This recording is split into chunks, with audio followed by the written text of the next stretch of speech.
ഞാൻ ചങ്ങലയിലായിരിക്കുന്നെങ്കിലും നിങ്ങൾ എനിക്ക് വേണ്ടി പ്രാർത്ഥിക്കണം. എന്തിനാണെന്ന് പറയും, ഞാൻ വാ തുറക്കുമ്പോൾ ദൈവവചനം വരണം.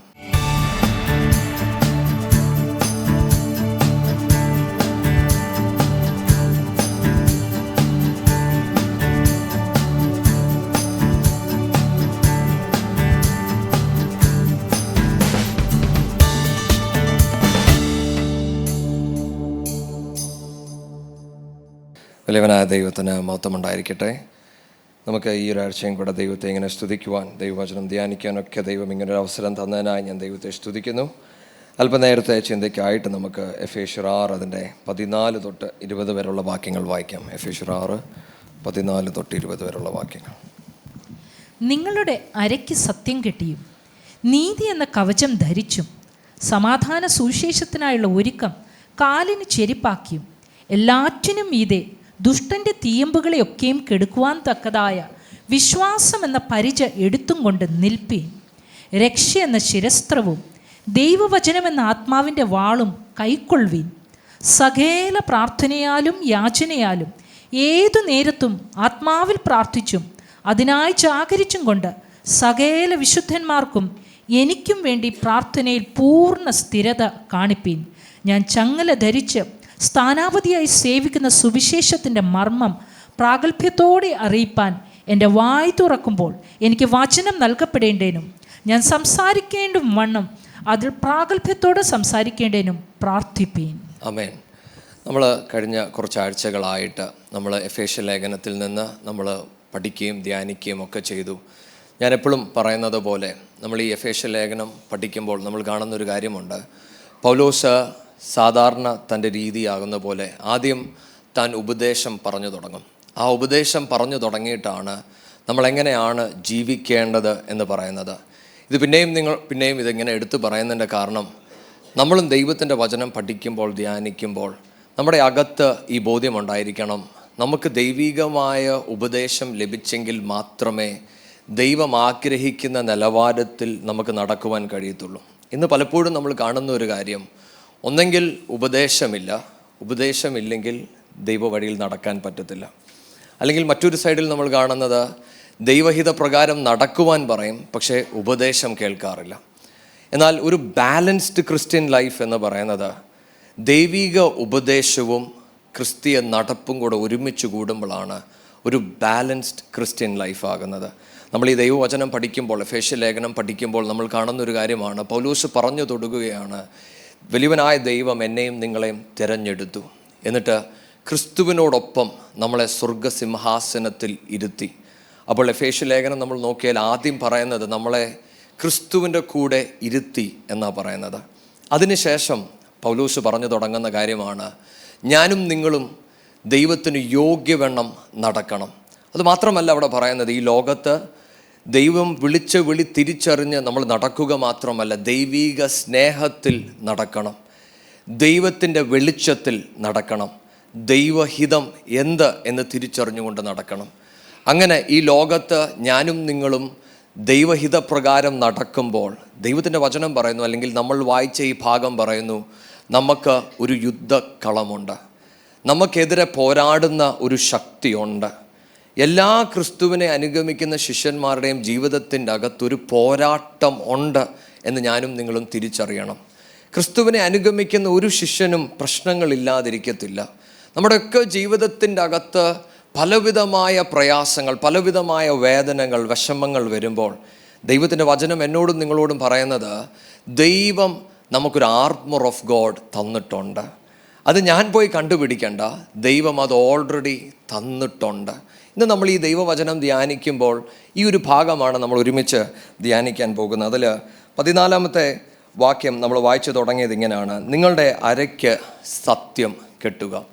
നമ്മൾ ഈ ഭാഗങ്ങൾ വായിച്ചു വരുമ്പോൾ പൗലോസ് ഇതൊരു ഉപമ പോലെ നമുക്ക് പറഞ്ഞു തരുന്നുവെങ്കിലും ഈ ദൈവത്തിൻ്റെ വചനം നമ്മൾ ധ്യാനിക്കുന്ന ഓരോന്നും നമ്മുടെ ജീവിതത്തിൻ്റെ അകത്ത് എല്ലാ ദിവസവും പ്രാക്ടിക്കലി ജീവിക്കുവാനുള്ളതാണ് അവിടെ പറഞ്ഞു വെച്ചിരിക്കുന്നത്. മറ്റൊരർത്ഥത്തിൽ ക്രിസ്തുവിനെ അനുഗമിക്കുന്ന ഒരു മനുഷ്യന് എല്ലാ ദിവസവും പലവിധമായ പോരാട്ടങ്ങൾ കാണും, പലവിധമായ പ്രശ്നങ്ങൾ കാണും. പക്ഷേ എല്ലാ ദിവസവും ജയിക്കുവാനുള്ള കൃപ ഈ വചനം നമുക്ക് നൽകുന്നുണ്ട്.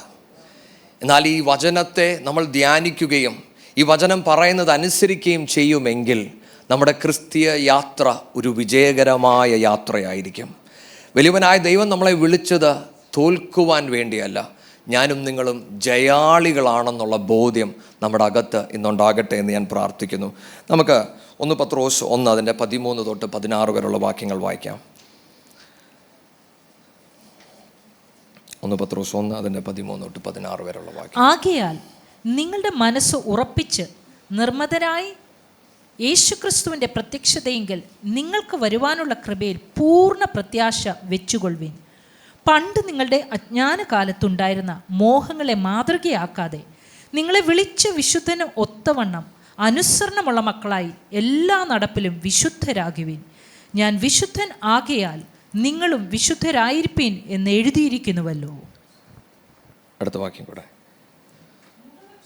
കൂടാതെ ഓരോരുത്തൻ്റെ പ്രവൃത്തിക്ക് തക്കവണ്ണം ന്യായം വിധിക്കുന്നവനെ നിങ്ങൾ പിതാവെന്ന് വിളിക്കുന്നു എങ്കിൽ നിങ്ങളുടെ പ്രവാസകാലം ഭയത്തോടെ കഴിപ്പീൻ. ഹല്ലേലൂയ. അപ്പം ഒന്നാമത്തെ കാര്യം അവിടെ എഴുതിയിരിക്കുന്നത്, നമ്മുടെ മനസ്സിനെ വചനം കൊണ്ട് ഉറപ്പായി കെട്ടണം. ഈ ദൈവത്തിൻ്റെ വചനം എന്തിനാണ് ഞാനും നിങ്ങളും ധ്യാനിക്കുന്നത്? നമ്മുടെ ഈ മനസ്സിനെ വചനം കൊണ്ട് ഉറപ്പിക്കുവാൻ വേണ്ടിയാണ്. ഇന്ന് പലപ്പോഴും പലരും ചിന്തിക്കുന്നത്, ക്രിസ്തീയ ജീവിതത്തിൻ്റെ അകത്ത് യേശുവിനെ രക്ഷിതാവായി സ്വീകരിച്ച് സ്നാനപ്പെട്ട് സഭയിൽ വന്നാൽ പിന്നെ എൻ്റെ ജീവിതത്തിൽ കുഴപ്പമൊന്നുമില്ലെന്നാണ്. പക്ഷേ ഈ ദൈവത്തിൻ്റെ വചനം പറയുന്നത്, എനിക്കും നിങ്ങൾക്കും ഒരു ചുമതലയുണ്ട്. ഈ ദൈവത്തിൻ്റെ വചനം നമ്മൾ പഠിക്കണം, നമ്മൾ ധ്യാനിക്കണം, നമ്മൾ മെമ്മറൈസ് ചെയ്യണം. അങ്ങനെ ഈ ദൈവവചനം എൻ്റെയും നിങ്ങളുടെയും മനസ്സിൻ്റെ അകത്ത് നിറയണം. അങ്ങനെ നിറയുമ്പോൾ അവിടെ എഴുതിയിരിക്കുന്നത്, നമുക്കൊരു ജാഗ്രത, വിൽ ബിക്കം അലേർട്ട്. നമ്മളൊരു സീരിയസ് ക്രിസ്ത്യൻ ആകും. നമ്മുടെ ക്രിസ്തീയ യാത്ര വളരെ സീരിയസ് ആകുവാൻ തുടങ്ങും. എന്തുകൊണ്ട്? അവിടെ എഴുതിയിരിക്കുന്നത്, ഈ ദൈവവചന ധ്യാനം എൻ്റെ അകത്ത് വ്യാപരിക്കുകയും വെളിപ്പെടുകയും ചെയ്യുമ്പോൾ ക്രിസ്തുവിൻ്റെ വരവിനെക്കുറിച്ചുള്ളൊരു ബോധ്യം എനിക്ക് ആദ്യം ഉണ്ടാകും. നമ്മൾ ഈ ദൈവവചനം ധ്യാനിക്കുമ്പോൾ നമ്മൾ ചിന്തിക്കേണ്ട ഒന്നാമത്തെ ചിന്ത ഇതാണ്, ഈ വചനം എന്നെ ക്രിസ്തുവിലോട്ട് അടുപ്പിക്കുകയും തൻ്റെ വരവിന് വേണ്ടി എന്നെ ഒരുക്കുന്നുണ്ടോ? പലപ്പോഴും നമുക്കിഷ്ടമുള്ള വചനം ക്രിസ്തുവിൻ്റെ വരവോ ക്രിസ്തുവിനെ പോലെ ആകുന്നതോ അല്ല, മറിച്ച് എൻ്റെ ജീവിതത്തിൽ ഇവിടെ എങ്ങനെയായിരിക്കും, എന്താണ് എൻ്റെ ജീവിതത്തിന് ദൈവത്തിന് തരുവാനുള്ളത്. പക്ഷെ വചനം പറയുന്നത് നമ്മൾ ജാഗ്രതയുള്ളവരായിരിക്കണം. എന്തിൽ? എൻ്റെ ക്രിസ്തുവിൻ്റെ വരവിന് എന്നെ ഒരുക്കുന്നതാണോ ഈ ദൈവവചനം? നിങ്ങളൊരു നിമിഷം ഒന്ന് ചിന്തിച്ച് നോക്കിക്കേ. നമ്മുടെ കുഞ്ഞുങ്ങൾക്ക് നമ്മളൊരു കാര്യം ചെയ്യാൻ കൊടുത്തിട്ട് പോയെന്നിരിക്കട്ടെ, നമ്മൾ പറയുകയാണ് ഞങ്ങൾ 2 മണിക്കൂർ കഴിഞ്ഞ് വീട്ടിൽ വരും എന്ന് പറഞ്ഞാൽ, നമ്മുടെ കുഞ്ഞുങ്ങൾ, അവർക്കറിയാം ചിലപ്പോൾ ആ 1 മണിക്കൂർ അവരൊന്നും ചെയ്തെന്ന് വരത്തില്ല, പക്ഷെ അടുത്ത 1 മണിക്കൂറിൽ അവർ കാര്യങ്ങൾ ചെയ്യും. ഇതുപോലെ നമ്മുടെ ജോലി സ്ഥലത്ത് നമ്മളെ ചിലത് ഏൽപ്പിച്ചാൽ നമ്മൾ അലേർട്ടായിരിക്കും, ജാഗ്രതയുള്ളവരായിരിക്കും ആ ജോലി തീർക്കുവാൻ. എന്നതുപോലെ ഈ ദൈവത്തിൻ്റെ വചനം ഞാനും നിങ്ങളും ധ്യാനിക്കുമ്പോൾ ഈ വചനം എന്നെ ഉണർത്തേണ്ടത് എന്തിനാണെന്നറിയാമോ? എൻ്റെ നാഥൻ മടങ്ങി വരുന്നു എന്നും, എൻ്റെ നാഥൻ മടങ്ങി വരുമ്പോൾ തനിക്ക് എന്നെക്കുറിച്ചും നിങ്ങളെക്കുറിച്ചും ചില പ്രതീക്ഷകളുണ്ട്. ആ പ്രതീക്ഷകൾക്കൊത്തവണ്ണം എനിക്ക് വളരുവാൻ കഴിഞ്ഞോ? ദൈവം ആഗ്രഹിച്ചത് എനിക്ക് ചെയ്ത് തീർക്കുവാൻ കഴിഞ്ഞോ? അതാണ് ഒന്നാമത്തെ കാര്യം, അതാണ് ഒന്നാമത്തെ ജാഗ്രത. രണ്ടാമത്തെ കാര്യം, അവിടെ 14-ാമത്തെ വാക്യം ഇങ്ങനെ പറയുന്നത്, പണ്ട് നിങ്ങളുടെ അജ്ഞാനകാലത്തുണ്ടായിരുന്ന മോഹങ്ങളെ മാതൃകയാക്കാതെ നിങ്ങളെ വിളിച്ച വിശുദ്ധന് ഒത്തുവണ്ണം അനുസരണമുള്ള മക്കളായി എല്ലാ നടപ്പിലും വിശുദ്ധരാകുവീൻ. അപ്പം രണ്ടാമത്തെ കാര്യം, ഈ ദൈവത്തിൻ്റെ വചനം ഞാൻ ധ്യാനിക്കുമ്പോൾ JB ഫിലിപ്സ് എന്ന ട്രാൻസ്ലേഷൻ ഇങ്ങനെ പറയുന്നത്, നമ്മുടെ സ്വഭാവം it should be moulded into holiness. എന്തുകൊണ്ട്? കാരണം എന്നെ വിളിച്ച ദൈവം വിശുദ്ധനാണ്. താൻ വിശുദ്ധനായിരിക്കുന്ന പോലെ എല്ലാ മേഖലകളിലും ഞാൻ വിശുദ്ധനായിരിക്കണം.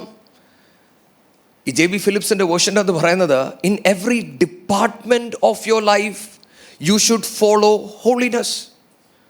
മറ്റൊരർത്ഥത്തിൽ ഈ ദൈവവചന ധ്യാനം എന്നെ ഞായറാഴ്ചയും ശനിയാഴ്ചയും മാത്രമല്ല ഒരുക്കേണ്ടത്. ഈ ദൈവവചന ധ്യാനം തിങ്കൾ മുതൽ വെള്ളി വരെയുള്ള ദിവസങ്ങൾ ഈ ലോകവുമായി ഞാൻ നടക്കുമ്പോൾ, ലോകത്തിനോട് ചേർന്ന് നടക്കുമ്പോൾ, വചനം പറയുന്നു വലിയവനായ ദൈവം നമ്മളെ ലോകത്തിലോട്ട് അയച്ചത്. ഈ ലോകത്ത് ചെല്ലുമ്പോൾ എൻ്റെ സംസാരം, എൻ്റെ നടപ്പ്, എൻ്റെ ചിന്ത ദൈവത്തിന് വിശുദ്ധമായിരിക്കണം. അങ്ങനൊരു വിശുദ്ധി എൻ്റെയും നിങ്ങളുടെയും ജീവിതത്തിൽ വെളിപ്പെടുന്നില്ല എങ്കിൽ ഈ ദൈവത്തിൻ്റെ വചനം നമ്മളിൽ ക്രിയ ചെയ്യുന്നില്ല. ലോകത്തിലായിരിക്കുമ്പോൾ എൻ്റെ മനസ്സിൻ്റെ അകത്ത് ഈ ചിന്ത ഉണ്ടായിരിക്കണം, എന്നെ വിളിച്ച ദൈവം വിശുദ്ധനായിരിക്കാൻ ഞാൻ വിശുദ്ധിയോടെ നടക്കേണ്ടത് ദൈവം എന്നെക്കുറിച്ച് ആഗ്രഹിക്കുന്നതാണ്. ഈ ഒരു ജാഗ്രത നമ്മുടെ ജീവിതത്തിലുണ്ടോ? അങ്ങനൊരു ബോധ്യം നമ്മുടെ ഈ ലോക നടപ്പിലില്ല എങ്കിൽ ഈ ദൈവവചനം നമ്മുടെ അകത്ത് ക്രിയ ചെയ്യുന്നില്ല. അതുകൊണ്ട് പറയുന്നത് ഹാസ് ഒബീഡിയൻറ്റ് ചിൽഡ്രൻ, അനുസരണയുള്ള മക്കൾ. നമ്മളെല്ലാവരും ക്രിസ്തുവിൻ്റെ മക്കളാണ്. പക്ഷെ എൻ്റെ നാഥൻ്റെ വരവിൽ എനിക്കും നിങ്ങൾക്കും കേൾക്കേണ്ടത് ഞാൻ അനുസരണയുള്ള ഒരു മകനും മകളുമായിരുന്നു എന്നാണ്. അങ്ങനെ അനുസരണയുള്ളവനാകണമെങ്കിൽ എൻ്റെ വലിയവനായ ദൈവം എന്നോട് എന്തു പറഞ്ഞെന്നും ഞാനതെങ്ങനെ ജീവിക്കുന്നുവെന്നും എൻ്റെ ഹൃദയത്തിൻ്റെ അകത്ത് എനിക്കൊരു ബോധ്യമുണ്ടായിരിക്കണം. അടുത്തത്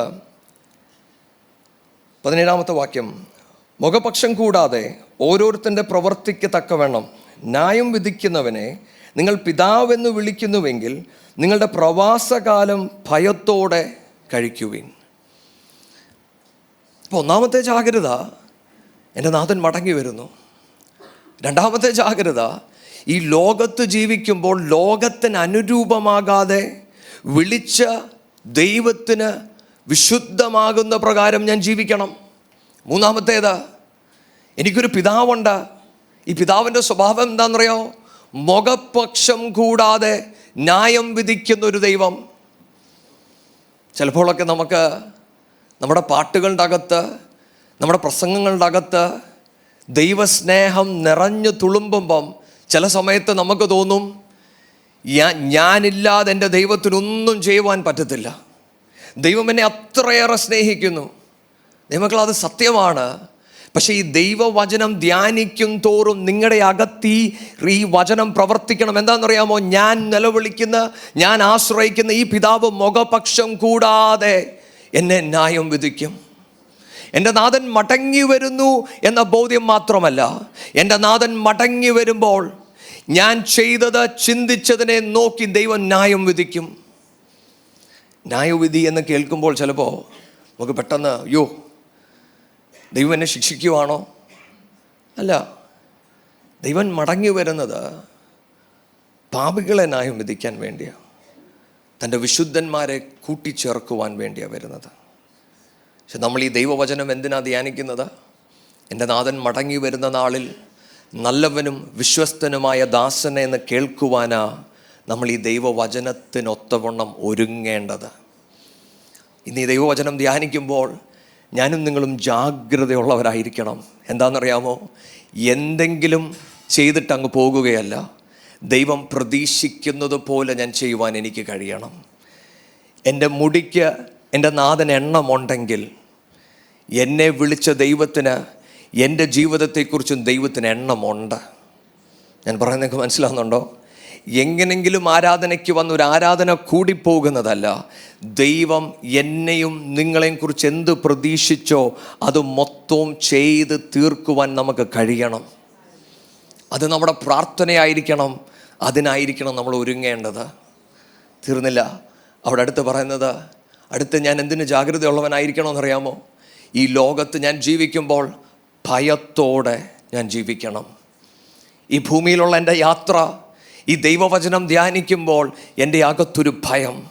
എന്താ ഈ ഭയം എന്നറിയാമോ? ദൈവഭയത്തോടെ എൻ്റെ ജീവിതം. ദൈവമേ, നിൻ്റെ സന്നിധിയിൽ നിന്ന് ഞാൻ മാറിപ്പോകരുത്, നിനക്ക് പ്രസാദമില്ലാത്തതൊന്നും ഞാൻ ചെയ്യരുത്. ഈ ഭയം, അത് നമ്മൾ ദൈവത്തെ ഭയപ്പെട്ടു പോകുന്നതല്ല. അപ്പോൾ നിൻ്റെ സാന്നിധ്യമില്ലാതെ ഞാൻ ഒന്നും ചെയ്യരുത്.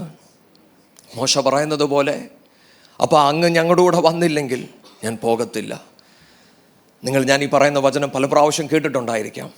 പക്ഷെ പലപ്പോഴും നമ്മൾ മനസ്സിലാക്കണം, നമ്മുടെ ലോകയാത്രയ്ക്കകത്ത് നമ്മുടെ ആഗ്രഹങ്ങൾ, നമ്മുടെ അനുഗ്രഹം എന്ന് പറയുന്ന പല കാര്യങ്ങൾ ദൈവത്തോട് ചോദിച്ചു വാങ്ങിക്കുമ്പോൾ നമ്മൾ ശ്രദ്ധിക്കേണ്ടത്, ജാഗ്രതയുള്ളവരാകേണ്ടത് ഏത് കാര്യത്തിലാണെന്നറിയാമോ?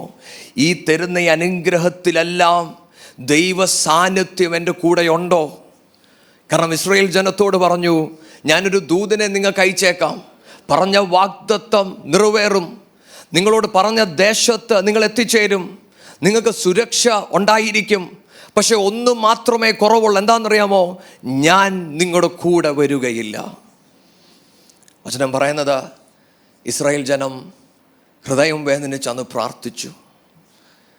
ദൈവമക്കളെ, ദൈവവചനം ധ്യാനിക്കുകയും അതിനനുസരിച്ച് പ്രാർത്ഥിക്കുകയും ചെയ്തെങ്കിൽ മാത്രമേ ഞാൻ പോകുന്നിടത്തൊക്കെ ഒരു ദൈവ സാന്നിധ്യം ഉണ്ടോ എന്ന് നമുക്ക് അറിയുവാൻ കഴിയത്തുള്ളൂ. മറന്നു പോകരുത്, ദൈവവചനം നമ്മളെ പഠിപ്പിക്കുന്നത്, കായീനെ കുറിച്ച് ഇങ്ങനെ ആ വചനം എഴുതിയിരിക്കുന്നത്, താൻ ദൈവത്തിൻ്റെ സാന്നിധ്യത്തിൽ നിന്ന് വിട്ടുപോയി.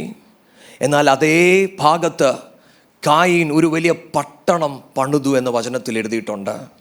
ദൈവത്തിൻ്റെ സാന്നിധ്യത്തിൽ നിന്ന് മറഞ്ഞുപോയി എന്നതിൻ്റെ അർത്ഥം നീ ശപിക്കപ്പെട്ടവനാണെന്നും നിനക്കിനി ജീവിതത്തിൽ ഗുണം പിടിക്കത്തില്ലെന്നൊന്നും നിങ്ങൾ തെറ്റിദ്ധരിച്ച് കളയരുത്. എൻ്റെയും നിങ്ങളുടെയും ജീവിതത്തിൻ്റെ അകത്ത് കഷ്ടതകൾ, പ്രയാസങ്ങൾ വരുന്നത് ദൈവത്തിൻ്റെ കരുണയാണ്. കായീൻ ഒരിക്കലും അറിഞ്ഞില്ല ദൈവസാന്നിധ്യം വിട്ടുപോയതുകൊണ്ട് തനിക്കുള്ള നഷ്ടം എന്താണ്. ഒരു നഷ്ടവുമില്ല. കായീൻ ഒരു പട്ടണം പണിത് ആ ദേശത്തൊരു പ്രമാണിയെ പോലെ നടന്നു. പക്ഷേ വചനം ഇങ്ങനെ എഴുതി, ദൈവ സാന്നിധ്യം ഈ മനുഷ്യനില്ലായിരുന്നു. മക്കളെ, എൻ്റെയും നിങ്ങളുടെയും പ്രാർത്ഥന ഈ ലോകയാത്രയിൽ ഇതായിരിക്കണം. ഈ ലോകത്ത് ഞാൻ എന്തെങ്കിലും ആയിത്തീരുകയല്ല. പിതാവേ, അങ്ങനെ വിളിച്ചത് എന്താണോ അത് മാത്രം ചെയ്തു പോകുവാൻ ഒരു കൃപ എൻ്റെ മേൽ നീ തരണം.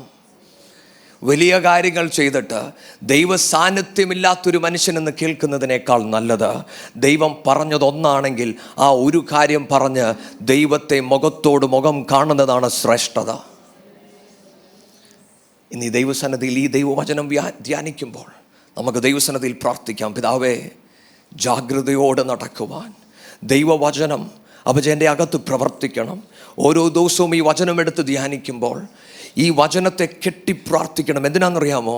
നമ്മളൊരു ബെൽറ്റ് ഇടുമ്പോൾ ഈ പാൻ്റ് ഒന്ന് ലൂസായി നമുക്കറിയാം ചെറിയൊരു കുഴപ്പമുണ്ടെന്ന് പറയുന്നത് പോലെ വചനം ധ്യാനിക്കുകയും ആ വചനം വിശുദ്ധി വിട്ട് ഒരു കോംപ്രമൈസ് ഇല്ല, ദൈവസാന്നിധ്യമില്ലാതെ ഒരു കോംപ്രമൈസ് ഇല്ല, ലോകത്തിന് അനുരൂപമാകുന്ന ഒരു ജീവിതവും എനിക്ക് വേണ്ടെന്ന് നമ്മൾ പറയുവാൻ തുടങ്ങുമെങ്കിൽ അവിടെയാണ് നമ്മൾ യുദ്ധം ജയിക്കുന്നത്.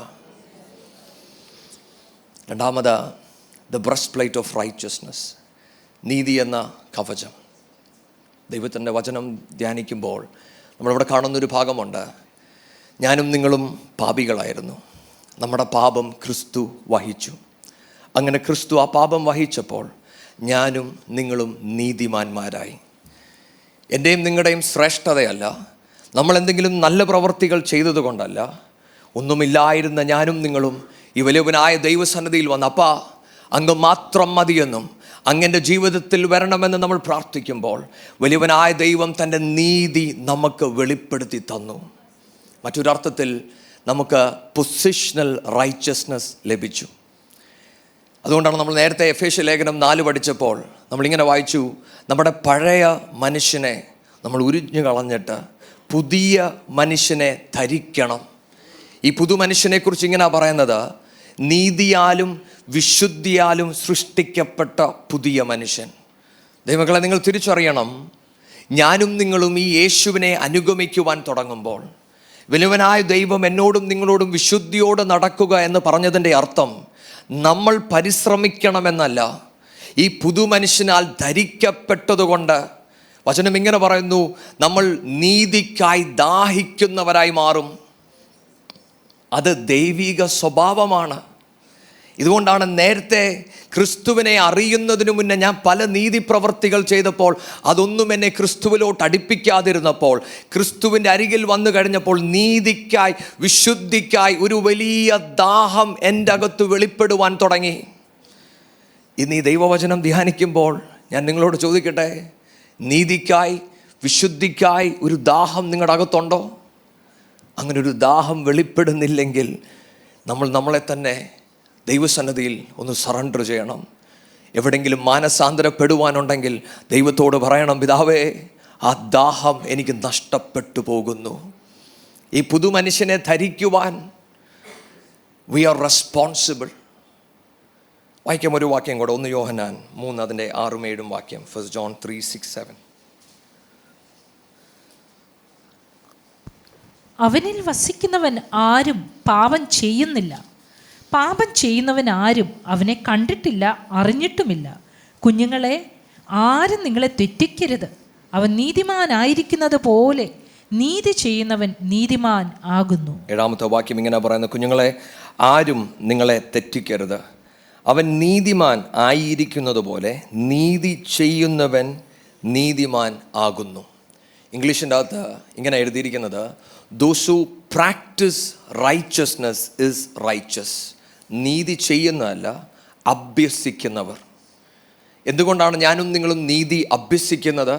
കാരണം ക്രിസ്തുവിൻ്റെ നീതി ധരിക്കപ്പെട്ടവരാ ഞാനും നിങ്ങളും.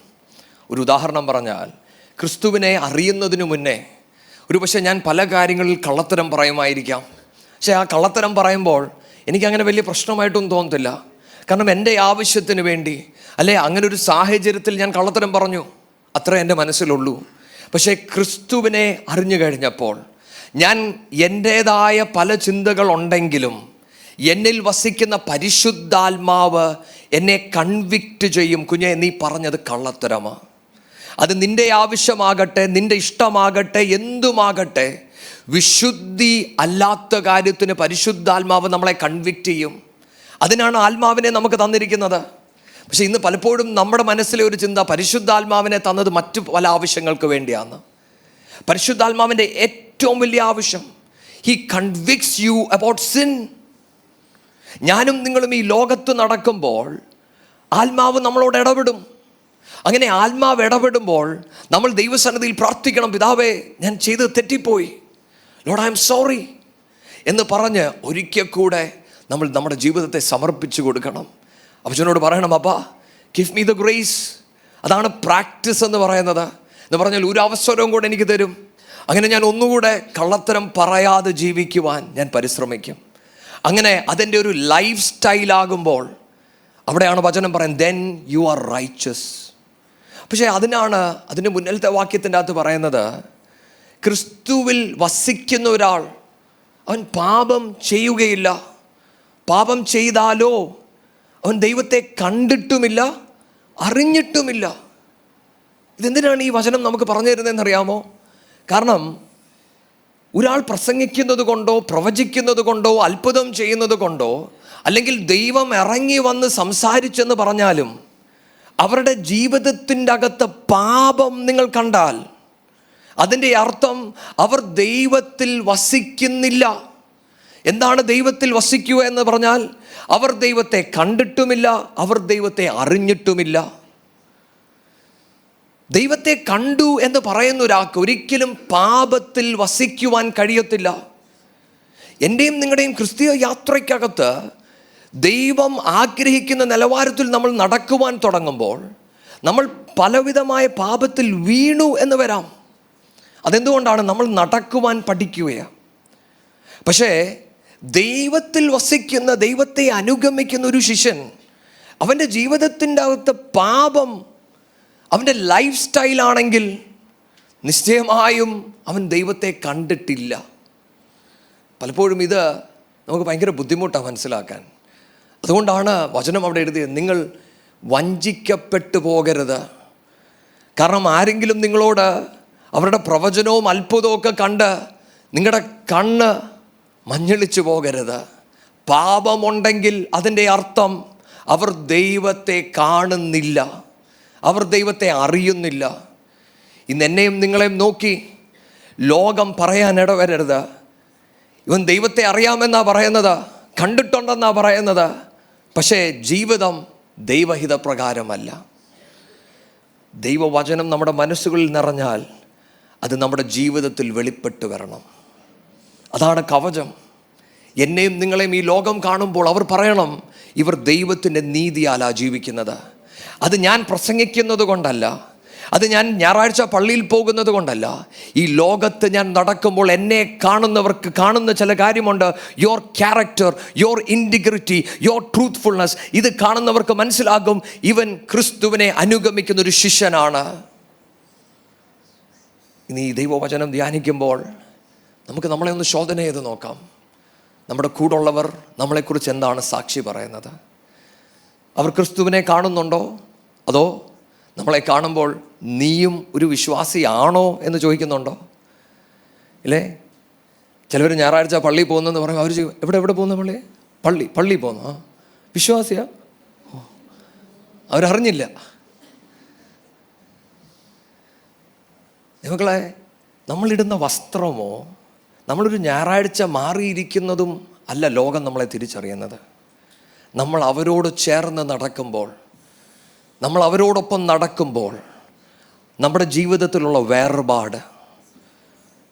പലരും ചർച്ചിൽ വിചാരിക്കുന്നത് കൂടിയിരിക്കുന്നവർ ഹല്ലേലൂയ പ്രൈസ് ദി ലോർഡ് പറയുമ്പോഴാണ് അവർ മനസ്സിലാക്കുന്നത് ബെന്തിക്കോസുകാരനാണെന്ന്. നമ്മൾ ഈ ഹല്ലേലൂയ പ്രൈസ് ദി ലോർഡ് കുറച്ചിട്ട് നമ്മൾ ക്രിസ്തുവിനെ ജീവിതത്തിൽ കൂടെ വരച്ച് കാണിച്ചാൽ അവർ തന്നെ പ്രൈസ് ദി ലോർഡ് നമ്മുടെ മുന്നിൽ വെച്ച് പറയും. പക്ഷെ ഇന്ന് പലപ്പോഴും പറ്റുന്നത് നമ്മൾ കൂടുതൽ പ്രൈസ് ദി ലോർഡ് പറയുകയും ജീവിതം കുറയുകയും ചെയ്തപ്പോൾ അവർക്കിന്ന് പ്രൈസ് ദി ലോർഡ് പറയാൻ അവർക്ക് അത്ര വിഷമമാണ്. കാരണം നമ്മളെ പലപ്പോഴും അവർ കാണുവാണ്. ദൈവമക്കളെ, ഇന്ന് ഈ വചനം ധ്യാനിക്കുമ്പോൾ നമുക്ക് പ്രാർത്ഥിക്കാം. പിതാവേ, അങ്ങ് എനിക്ക് തന്ന നീതി, ആ നീതി പ്രാക്ടീസ് ചെയ്യുവാൻ അങ്ങ് എനിക്കൊരു കൃപ പകർന്നു തരണം. എന്തിന്? ഈ ലോകത്ത് നടക്കുമ്പോൾ എന്നെ കാണുന്നവർ ക്രിസ്തുവിനെ കാണുവാൻ ഇടയാകണം. ഒരു വാക്യം കൂടെ നമുക്ക് വായിക്കാം. റോമർ 6 അതിൻ്റെ 19 വാക്യം.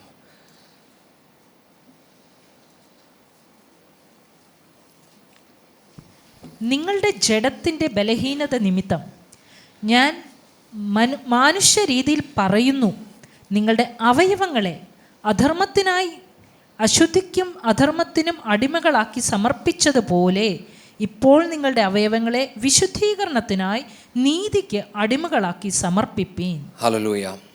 പൗലോസ് ഇവിടെ പറയുവാണ്, പാപികളായിരുന്ന ഞാനും നിങ്ങളും ഈ പാപത്തിൽ കിടന്ന നാളിൽ നമ്മുടെ ശരീരത്തിൻ്റെ അവയവങ്ങളെ നമ്മൾ പാപത്തിന് അടിമകളാക്കിയിരിക്കുകയായിരുന്നു. പക്ഷേ എന്നാൽ ഇപ്പോഴോ നീതി ലഭിച്ച ഞാനും നിങ്ങളും നമ്മുടെ അവയവങ്ങളെ നീതിക്കായി സമർപ്പിക്കണം എന്ന് പറഞ്ഞാൽ, എൻ്റെയും നിങ്ങളുടെയും ക്രിസ്തീയ യാത്രയ്ക്ക് ഇടയ്ക്ക് ഞാൻ കള്ളത്തരം പറഞ്ഞെന്നിരിക്കട്ടെ, ഞാൻ ദൈവത്തോട് പറയണം, പിതാവേ, എൻ്റെ നാവിനെ നീതിക്കായി ഞാൻ സമർപ്പിക്കുന്നു, എൻ്റെ കണ്ണിനെ നീതിക്കായി സമർപ്പിക്കുന്നു. അപ്പച്ചാ, അങ്ങനെ നീതി ധരിപ്പിച്ചതിനായി സ്തോത്രം. അപ്പച്ചാ, ഇനി ഓരോ ദിവസവും അങ്ങ് ആഗ്രഹിക്കുന്ന നീതിയിൽ ജീവിക്കുവാൻ എനിക്ക് കൃപ പകർന്നു തരണം. എന്നിട്ട് അവിടെ എഴുതിയിരിക്കുന്ന വാക്ക്, ആ നീതി നമ്മളെ വിശുദ്ധിയിലോട്ട് നയിക്കണം. ഇത് നമ്മളിത് മനസ്സിലാക്കേണ്ട ഒരു ഭാഗമാണ്. കാരണം നീതിയോട് ജീവിക്കുക എന്ന് പറഞ്ഞാൽ, ഞാൻ നേരത്തെ പറഞ്ഞ പോലെ സത്യസന്ധത, നമ്മുടെ ഇൻറ്റിഗ്രിറ്റി, നമ്മുടെ സ്വഭാവം മറ്റുള്ളവർ കാണുമ്പോൾ അവർ പറയും, ഇവൻ ദൈവത്തിനും ദേശത്തിനും കുടുംബത്തിനും ഒക്കെ അനുഗ്രഹമാണ്. ഇല്ലേ? ചിലപ്പോൾ നമ്മൾ പറയും, നമ്മുടെ കുഞ്ഞുങ്ങളൊക്കെ കുറച്ച് റെബല്യസ് ആണെങ്കിൽ പള്ളിയിൽ വന്നാൽ മതി, ദൈവമേ അവരുടെ സ്വഭാവമൊക്കെ ഒന്ന് മാറണം. നമ്മൾ പ്രാർത്ഥിക്കും, അല്ലേ? അത് നല്ല പ്രാർത്ഥനയാണ്. പക്ഷേ ഈ നീതി വെളിപ്പെട്ട് കഴിയുമ്പോൾ ദൈവം അവരെ നീതിമാന്മാരാക്കുന്ന എന്തിനാണെന്നറിയാമോ? തന്നെ പോലെ വിശുദ്ധന്മാരാകേണ്ടതിന് വേണ്ടിയാണ്. ഈ അവയവം സമർപ്പിക്കുമ്പോൾ ലോകം എന്നെ കണ്ടിട്ട് പറയും, ഇവൻ്റെ സ്വഭാവത്തിൽ സത്യസന്ധതയുണ്ട്. പക്ഷെ അവിടെ കൊണ്ട് നിൽക്കരുത്. നമ്മളെ ദൈവം വളർത്തുന്നത് എന്തിനാന്ന് പറയുമ്പോൾ തന്നെ പോലാകുവാൻ, ആ വിശുദ്ധിയിലോട്ട് നമ്മളെ വളർത്തുകയാണ്. ആ വിശുദ്ധിയിലോട്ട് എത്തുമ്പോൾ നമ്മൾ നേരത്തെ ജീവിച്ചതുപോലല്ല, നമ്മൾ ക്രിസ്തുവിന് വേണ്ടി മൂഢന്മാരായി മാറും. മറ്റൊരർത്ഥത്തിൽ we will become fools for Christ. എനിക്കറിയാം നിങ്ങൾക്ക് അത്ര മനസ്സിലായില്ല ഞാൻ പറഞ്ഞത്. ഞാനൊരു ഉദാഹരണം പറയാം. അബ്രഹാമിൻ്റെ ജീവിതത്തിൽ ദൈവം വെളിപ്പെട്ട് കഴിയുമ്പോൾ നമുക്കറിയാം, അവിടെ ഇങ്ങനെ എഴുതിയിരിക്കുന്നത്, ദൈവം അബ്രഹാമിനോട് പറഞ്ഞു, നിൻ്റെ കുടുംബത്തെ, പിതൃഭവനത്തെ വിട്ട് എന്നെ അനുഗമിപ്പീൻ. നിങ്ങളൊരു നിമിഷം ഒന്ന് ചിന്തിച്ച് നോക്കിക്കേ. താൻ തൻ്റെ പിതൃഗ്രഹത്തിൽ നിന്ന് അവർ ചോദിക്കുകയാണ്, അബ്രഹാം നീ എങ്ങോട്ട് പോവാ? ഒരു പിടുത്തവും ഇല്ല. നിന്നെ വിളിച്ചതാരാ? അതും അറിയത്തില്ല. പ്രത്യേകിച്ച് ഉത്തരങ്ങളൊന്നുമില്ല. ദൈവം എന്നെയും നിങ്ങളെയും വിളിക്കുമ്പോൾ ആ വിശുദ്ധിക്കായുള്ള വിളിയിൽ നമുക്ക് എല്ലാ ചോദ്യങ്ങൾക്കും ഉത്തരം പറയുവാൻ പറ്റത്തില്ല. പത്രോസിനെ ദൈവം വിളിക്കുമ്പോൾ, തൻ്റെ വലയും കപ്പലും വിട്ടുപോകുമ്പോൾ പത്രോസിനോട് ചോദിക്കാം, യേശു വിളിച്ചെന്നല്ലേ ഉള്ളൂ, പോയിട്ടെങ്കിൽ പോരെ. അതാ നമുക്കിഷ്ടം. കാരണം യേശുവിൻ്റെ കൂടെ നടക്കുമ്പോൾ നല്ല സ്വഭാവമാണ്. പിന്നെ അങ്ങ് ഒരുപാട് യേശുവിൻ്റെ അടുത്തോട്ട് പോകണ്ട അല്ലേ. നമ്മൾ അതിനാ ചിലവ് പറയാൻ, മോനെ ആത്മീയത നല്ലതാണ്, കൂടുതൽ ആത്മീയത വേണ്ട. അതിൻ്റെ അർത്ഥം എന്താണെന്ന് ചോദിച്ചാൽ, ആത്മീയത എവിടം വരെയാണ് ശരി? നമ്മുടെ വീട്ടിൽ അവൻ നന്നായിരിക്കണം. കണ്ടോ, കൂടുതൽ ആത്മീയത എപ്പോഴാണ് പ്രശ്നമാണെന്നറിയാമോ? ഇവൻ എന്തോ ചെയ്യുന്നതെന്ന് ഇപ്പോൾ മനസ്സിലാകുന്നില്ല. ദൈവമാണെന്നാണ് ഇവൻ പറയുന്നത്. ദൈവങ്ങളെ വചനം നമ്മളെ പഠിപ്പിക്കുന്നത് എന്താണെന്നറിയാമോ? നമ്മളെ നീതിയിൽ നിന്ന് വിശുദ്ധിയിലോട്ടാണ് ഇത് വിടുന്നത്. എന്ന് പറഞ്ഞാൽ, ഞാൻ ഈ ലോകത്ത് മറ്റുള്ളവരുടെ മുന്നിൽ ഞാനെന്തോ ആണെന്ന് വരച്ച് കാണിക്കുവല്ല. എൻ്റെ ആഗ്രഹം ഒന്നേ ഉള്ളൂ, ക്രിസ്തുവിനെ വരച്ച് കാണിക്കണം. അത് മറ്റുള്ളവർക്ക് മനസ്സിലാകുമ്പോഴും മനസ്സിലാകാത്തപ്പോഴും എൻ്റെ യേശു എന്നോട് എന്തു പറയുന്നോ അത് മാത്രമേ ഞാൻ അനുസരിക്കത്തുള്ളൂ. അതാണ് നീതിയുടെ കവചം. മൂന്നാമത്തേത് സമാധാന സുവിശേഷം എന്ന ചെരുപ്പ്. നമ്മൾ റോമർ 5 അതിൻ്റെ 1 വാക്യം വായിക്കുമ്പോൾ ഇങ്ങനെ എഴുതിയിരിക്കുന്നത്, പാപികളായിരുന്ന ഞാനും നിങ്ങളും ദൈവത്തിന് ശത്രുക്കളായിരുന്നു. We were enemies of God. അങ്ങനെ ശത്രുക്കളായിരുന്ന ഞാനും നിങ്ങൾക്കും ദൈവിക സമാധാനമില്ലായിരുന്നു. എന്നാൽ ദൈവത്തിലോട്ട് നമ്മൾ അടുത്ത് വന്നപ്പോൾ, ദൈവം നമ്മളെ നീതീകരിച്ച് ശുദ്ധീകരിച്ചപ്പോൾ, ഈ ദൈവിക സമാധാനം കൊണ്ട് ദൈവം നമ്മളെ നിറച്ചു. എന്നാൽ വചനം ഇവിടെ പറയുമ്പോൾ ഇങ്ങനെയാണ് പറയുന്നത്. യേശു പറഞ്ഞു, ഞാൻ നിങ്ങൾക്ക് സമാധാനം തന്നിട്ട് പോകുന്നു, ലോകം തന്ന സമാധാനമല്ല. അപ്പോൾ ദൈവത്തിൻ്റെ സമാധാനത്തിന് ലോകത്തിൻ്റെ സമാധാനത്തേക്കാൾ വ്യത്യാസമുണ്ട്. അപ്പോൾ എന്താണ് ഈ ലോകത്തിൻ്റെ സമാധാനം? ലോകത്തിൻ്റെ സമാധാനം എന്ന് പറയുന്നത്, നമ്മുടെ കയ്യിൽ എന്തുണ്ടോ, നമ്മൾ എന്ത് കാണുന്നു, നമ്മൾ എന്ത് കേൾക്കുന്നു, നമ്മൾ എന്ത് വിശ്വസിക്കുന്നോ, അതാണ് നമുക്ക് സമാധാനം തരുന്നത്. ഇപ്പം ഇന്ന് നമ്മൾ യുദ്ധത്തെക്കുറിച്ച് കേൾക്കുമ്പം അങ്ങ് ഇറാനിലായതുകൊണ്ട് നമുക്ക് വലിയ സമാധാന കുറവില്ല. ഇപ്പം ഇപ്പുറത്തായിരുന്നെങ്കിൽ നമുക്ക് കുറച്ച് സമാധാന കുറവ് വരും. നമ്മൾ കാണുന്നതും കേൾക്കുന്നതും അനുസരിച്ച് നമ്മുടെ സമാധാനത്തിന് വ്യത്യാസം വരും. ഇപ്പം മറ്റൊരു ഉദാഹരണം പറഞ്ഞാൽ, നിങ്ങൾ ഒരിടത്ത് കഴിക്കാൻ കയറി എന്നിരിക്കട്ടെ. അവിടെ ഹോട്ടലിൽ നിങ്ങൾ കുടുംബമായിട്ട് കയറി. അവിടെ കയറി മെനു ഒക്കെ എടുത്ത് തുറന്ന് നമ്മൾ ഓരോന്നും അങ്ങോട്ട് പറയാൻ തുടങ്ങിയപ്പോൾ പെട്ടെന്ന് പേഴ്സ് എടുത്ത് നോക്കിയപ്പം പ്രതീക്ഷിച്ച അത്ര കാശില്ല, 500 രൂപയേ ഉള്ളൂ കയ്യിൽ. പിള്ളേരുടെ അടുത്ത് പറഞ്ഞു പോയി ഇന്ന് കഴിക്കാം. പിള്ളേർ മെനു ഒക്കെ എടുത്ത് പരിപാടി തുടങ്ങി. ഇപ്പം എന്ത് പറ്റും? നമ്മളപ്പം തന്നെ ഒരു പേപ്പറൊക്കെ എടുത്തല്ലേ, മൊബൈലൊക്കെ എടുത്ത് ഓരോ ഡിഷ് ഇപ്പം നമ്മൾ കൂട്ടി നോക്കും അല്ലേ. ടാക്സ് എല്ലാം കൂടെ കൂട്ടി അപ്പം അതിനകത്ത് ഒരു ഡിഷ് എക്സ്ട്രാ പറഞ്ഞ് നമ്മുടെ സമാധാനം മൊത്തം പോവും. എന്താ കാര്യം? കാരണം നമ്മുടെ കയ്യിൽ ഇരിക്കുന്നതും വെച്ചാണ് ഈ സമാധാനം. അപ്പം ഇതാണ് ഈ ലോക സമാധാനം. പക്ഷെ ദൈവത്തിൻ്റെ വചനം പറയുന്നത്, ദൈവം നമുക്ക് തരുന്ന സമാധാനം നമ്മൾ കേൾക്കുന്നതും കണ്ടതിൽ നിന്ന് വരുന്നതല്ല. അതുകൊണ്ടാണ് കൊലോഷ്യർ 3 അതിൻ്റെ 5 തൊട്ട് 7 വരെയുള്ള വാക്യങ്ങൾ വായിക്കാം. കൊലോഷ്യർ 3 15 തൊട്ട് 17 വരെയുള്ള വാക്യങ്ങൾ. ക്രിസ്തുവിൻ്റെ സമാധാനം നിങ്ങളുടെ ഹൃദയങ്ങളിൽ വാഴട്ടെ. അതിനല്ലോ നിങ്ങൾ ഏക ശരീരമായി വിളിക്കപ്പെട്ടും ഇരിക്കുന്നത്. നന്ദിയുള്ളവരായും ഇരിപ്പീൻ. സങ്കീർത്തനങ്ങളാലും സ്തുതികളാലും ആത്മീക ഗീതങ്ങളാലും തമ്മിൽ പഠിപ്പിച്ചും ബുദ്ധി ഉപദേശിച്ചും നന്ദിയോടെ നിങ്ങളുടെ ഹൃദയങ്ങളിൽ ദൈവത്തിന് പാടിയും, ഇങ്ങനെ ക്രിസ്തുവിൻ്റെ വചനം ഐശ്വര്യമായി സകല ജ്ഞാനത്തോടും കൂടെ നിങ്ങളിൽ വസിക്കട്ടെ. വാക്കിനാലോ ക്രിയയാലോ എന്തു ചെയ്താലും സകലവും കർത്താവായ യേശുവിൻ്റെ നാമത്തിൽ ചെയ്തും അവൻ മുഖാന്തരം പിതാവായ ദൈവത്തിന് സ്തോത്രം പറഞ്ഞും കൊണ്ടിരിപ്പീൻ. ആമേൻ. 15-ാമത്തെ വാക്യം നമുക്കൊന്നുകൂടെ നോക്കാം. ക്രിസ്തുവിൻ്റെ സമാധാനം നിങ്ങളുടെ ഹൃദയങ്ങളിൽ വാഴട്ടെ. അപ്പം ഈ ക്രിസ്തുവിൻ്റെ സമാധാനം നമ്മുടെ ഹൃദയത്തിൽ വാഴുക എന്നതർത്ഥം, ഇറ്റ് റൂൾസ് അവർ ലൈഫ്. നമ്മുടെ ജീവിത യാത്രയിൽ എന്ത് സംഭവിച്ചാലും എന്ത് നടന്നാലും ഈ ദൈവിക സമാധാനമാണ് നമ്മളെ നിയന്ത്രിക്കുന്നത്. പലപ്പോഴും കേട്ടിട്ടുണ്ടായിരിക്കും ചിലർ പറയുന്നത്, നിങ്ങൾ പ്രാർത്ഥിക്കുമ്പോൾ സമാധാനമുണ്ടോ എന്ന് ചോദിച്ച് കേൾക്കും. പക്ഷേ ഈ സമാധാനം എൻ്റെയും നിങ്ങളുടെ ജീവിതത്തിൽ ഉണ്ടാകണമെങ്കിൽ നമ്മൾ താഴോട്ട് വായിച്ച വാക്യത്തിനകത്ത് 3 കാര്യങ്ങൾ നമ്മൾ ശ്രദ്ധിക്കണം. ഒന്ന്, ദൈവത്തിൻ്റെ വചനം നമ്മളിൽ വസിക്കണം. എങ്ങനെങ്കിലും വസിച്ചാൽ പോരാ. ഇംഗ്ലീഷിനകത്ത് പറയുന്നത് ലെറ്റ് ഇറ്റ് ഡ്വെൽ റിച്ച്ലി എന്ന് പറഞ്ഞാൽ, രാവിലെ എഴുന്നേറ്റ് നമ്മൾ നമ്മുടെ ബൈബിൾ റീഡിങ് പ്ലാൻ എടുത്ത് ഒരു ചാപ്റ്റർ വായിച്ചൊരു ടിക്കിട്ടാൽ അത് റിച്ച്ലി അല്ല. മനസ്സിലാവുന്നുണ്ടോ? നമ്മൾ ഈ വചനം എടുത്ത് ധ്യാനിക്കണം, പഠിക്കണം, ഈ വചനം കൊണ്ട് നമ്മളെ നിറയ്ക്കണം. അങ്ങനെ ഈ ദൈവവചനം നമ്മളിൽ വസിക്കുമ്പോൾ, അടുത്തവിടെ എഴുതിയിരിക്കുന്നത് പാട്ടുകളാലും സംഗീതങ്ങളാലും എന്ന് പറഞ്ഞാൽ ആത്മാവിൻ്റെ ഗീതം നമ്മുടെ അകത്ത് വെളിപ്പെടും. അങ്ങനെ ഈ ആത്മസന്തോഷം നമ്മുടെ അകത്ത് നിറയും. ദൈവത്തിൻ്റെ വചനം നമ്മൾ ആഴത്തിൽ ധ്യാനിക്കും തോറും ഇനിയും നമ്മുടെ അകത്ത് ഈ പാട്ടെന്താ വെളിപ്പെടുന്നതെന്ന് അറിയാമോ? കാരണം ഞാനിപ്പോൾ കാണുന്നത് വെച്ചല്ല എൻ്റെ അകത്ത് പാട്ട് വരുന്നത്, മറിച്ച് ദൈവവചനം എന്നിൽ വസിക്കുവാൻ തുടങ്ങിയപ്പോൾ എൻ്റെ വിശ്വാസം വർദ്ധിക്കുവാൻ തുടങ്ങി. എൻ്റെ വിശ്വാസം വർദ്ധിക്കുവാൻ തുടങ്ങിയപ്പോൾ എൻ്റെ കാഴ്ച ക്രിസ്തുവിലായി. ക്രിസ്തുവിൽ കാഴ്ചയായപ്പോൾ എൻ്റെ ജീവിതത്തിൽ എന്ത് സംഭവിച്ചാലും അതിൻ്റെ നടുവിൽ എനിക്കൊന്നറിയാം, എൻ്റെ നാഥൻ എൻ്റെ കൂടെയുണ്ട്. അതുകൊണ്ടാണ് വചനം പറയുന്നത്, the joy of the Lord is your strength. Hallelujah. ഈ ദൈവ സന്തോഷം എൻ്റെ ബലമാകുന്നത് എന്താണെന്നറിയാമോ? ഈ വചനം എൻ്റെ അകത്ത് ക്രിയ ചെയ്യുകയാണ്. 3, വാക്കിനാലോ പ്രവർത്തിയാലോ എന്തു ചെയ്താലും അത് ദൈവത്തിൻ്റെ മഹത്വത്തിന് വേണ്ടി. പരിശുദ്ധാത്മാവിൻ്റെ ഈ സന്തോഷം എന്നിൽ നിറഞ്ഞു കഴിഞ്ഞാൽ എനിക്ക് എന്ത് ദൈവം ചെയ്യാൻ തരുന്നു അതെല്ലാം ദൈവ മഹത്വത്തിന് വേണ്ടിയാണ്. അല്ലാതെ ദൈവമേ നീ എനിക്ക് വേണ്ടി ചിലത് ചെയ്യണം, നീ എന്നെ ഉയർത്തണമെന്നൊന്നും എനിക്ക് വിഷയമല്ല. എനിക്ക് ഒറ്റ വിഷയമേ ഉള്ളൂ, അപ്പോൾ അങ്ങ് പറയുന്നത് എന്തും അത് അങ്ങയുടെ മഹത്വത്തിന് വേണ്ടി ഞാൻ ചെയ്യും. ദൈവവൈതലേ, ആ ബോധ്യത്തോടെ നമ്മൾ നടന്നുവെങ്കിൽ മാത്രമേ ഈ ദൈവസമാധാനം എന്നെ നിയന്ത്രിക്കത്തുള്ളൂ.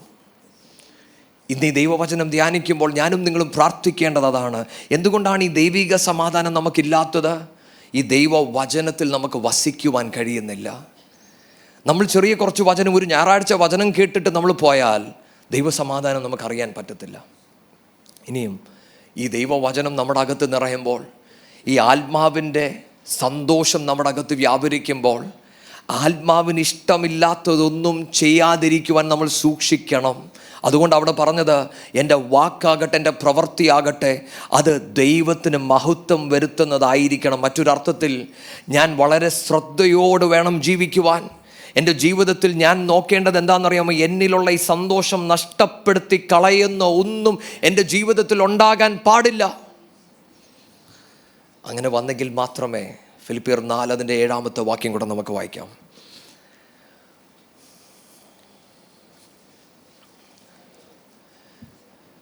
എന്നാൽ സകല ബുദ്ധിയെയും കവിയുന്ന ദൈവ സമാധാനം നിങ്ങളുടെ ഹൃദയങ്ങളെയും നിലവുകളെയും ക്രിസ്തുവേശുവെങ്കിൽ കാക്കും. സ്തോത്രം. നിങ്ങൾ ശ്രദ്ധിക്കുന്നോ? ഈ ദൈവസമാധാനം ഇപ്പം എന്നെ ഭരിക്കുക മാത്രമല്ല, എന്താ ചെയ്യുന്നത്? എൻ്റെ ഹൃദയങ്ങളെയും നിലവുകളെയും കാക്കുവാൻ തുടങ്ങും. എന്ന് പറഞ്ഞാൽ, വലിയവനായ ദൈവം എന്നോട് ചില കാര്യങ്ങൾ പറയുമ്പോൾ എനിക്ക് പലതും മനസ്സിലാകുന്നില്ല.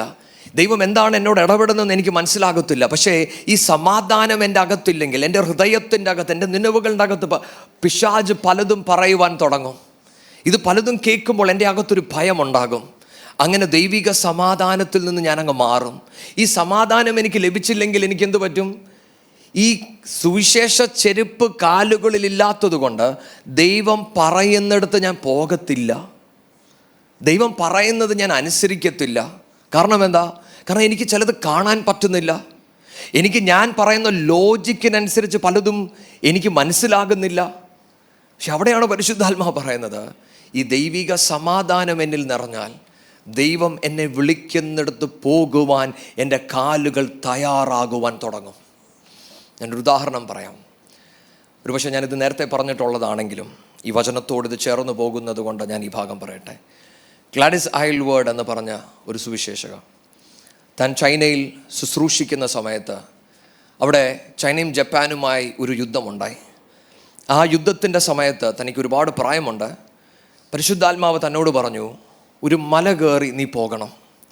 അപ്പം പരിശുദ്ധാത്മാവിനോട് ഗ്ലാഡിസ് ചോദിച്ചു, അപ്പോൾ അവിടെ ഞാൻ എന്തിനാ പോകുന്നേ? പക്ഷെ പരിശുദ്ധാത്മാവ് പറഞ്ഞു, ഇല്ല നീ പോകണം. അപ്പം തൻ്റെ അവിടെയുള്ള ആൾക്കാരോടൊക്കെ താൻ ചോദിച്ചു, ഈ മലയുടെ മേളിൽ എന്താണ്? അവർ പറഞ്ഞു, ഞങ്ങൾക്ക് അറിയത്തില്ല, അവിടെ ഒന്നുമില്ല. പക്ഷെ ഗ്ലാഡിസ് പറഞ്ഞില്ല, ആത്മാവ് എന്നോട് പറയുന്നു മേളിലോട്ട് പോകണം. ആർക്കും വഴി അറിയത്തില്ല, അവിടെ എന്താണുള്ളതെന്ന് അറിയത്തില്ല, പ്രത്യേകിച്ചും ഒരു യുദ്ധം. പലരും പറഞ്ഞില്ല ഞങ്ങൾക്ക് വരാൻ പറ്റത്തില്ല. പക്ഷെ ഗ്ലാഡിസ് തീരുമാനിച്ചു, ഞാൻ പോവാണെങ്കിൽ ഒറ്റയ്ക്ക് പോവാം, ആരും വരുന്നില്ലെങ്കിൽ ഞാൻ പോകും. അങ്ങനെ തൻ്റെ കൂടെ വന്ന ഒരു യൗവനക്കാരൻ ഗ്ലാഡിസിനോട് പറഞ്ഞു, നിങ്ങൾ ഒറ്റയ്ക്ക് പോകുന്നത് ശരിയാകത്തില്ലെന്ന് പറഞ്ഞ് ഇവർ ഒരുമിച്ച് ഈ മല കയറി. മല കയറിയപ്പോൾ അവിടെ ഒരു ബുദ്ധിസ്റ്റ് മൊണസ്ട്രി അവിടെ ഉണ്ട്. ആ മൊണസ്ട്രിക്കകത്തൊരു 500 പേര് മോങ്സ് അല്ലെ സന്യാസികൾ അവിടെ ഉണ്ട്. താൻ അവരുടെ അടുത്ത് ചെന്നപ്പോൾ താൻ ദൈവത്തോട് ചോദിച്ചപ്പോൾ, ഞാൻ എന്താ ചെയ്യണ്ടേ? പരിശുദ്ധാത്മാവ് പറഞ്ഞു, നീ സുവിശേഷം പറയണം. താൻ സുവിശേഷം പറയാൻ തുടങ്ങിയപ്പോൾ ഈ സന്യാസിമാരിങ്ങനെ പറഞ്ഞു, എല്ലാ 6-8 മാസം കഴിയുമ്പോൾ സാധനം മേടിക്കാൻ വേണ്ടി ഇവർ മലയിൽ നിന്ന് ഇറങ്ങി വരും. അങ്ങനെ ഒരിക്കലും ഇവർ മലയിൽ നിന്ന് ഇറങ്ങി വന്നപ്പോൾ അവർക്കൊരു ട്രാക്റ്റ് കിട്ടി. ആ ട്രാക്റ്റിൻ്റെ അകത്ത് യോഹന്നാൻ 3:16 ആ വാക്യമുണ്ടായിരുന്നു. വാക്യത്തിലെ ആ ട്രാക്റ്റിലെ ആ പേപ്പർ കീറി വാക്യം എവിടെ വരെ കിട്ടിയെന്നറിയോ? For God so love the world that he gave. ഇത്രയേ ഉള്ളൂ. ഈ ലോകത്തെ ദൈവം സ്നേഹിച്ചു, അതുകൊണ്ട് ദൈവം കൊടുത്തു. എന്തു കൊടുത്തു എന്ന് അവർക്കറിയത്തില്ല. അന്നു മുതൽ വർഷങ്ങളായി അവർ പ്രാർത്ഥിക്കുകയാണ്, ദൈവമേ അങ്ങ് എന്താണ് ഈ ലോകത്തിന് തന്നതെന്ന് പറയുവാൻ ഒരാളെ ഞങ്ങളുടെ അടുത്ത് നയിക്കണം. ഞാൻ പറയാൻ നിങ്ങൾ മനസ്സിലാക്കുന്നുണ്ടോ? അന്ന് ഗ്ലാഡിസ് ഈ 500 പേരോട് സുവിശേഷം പറഞ്ഞു.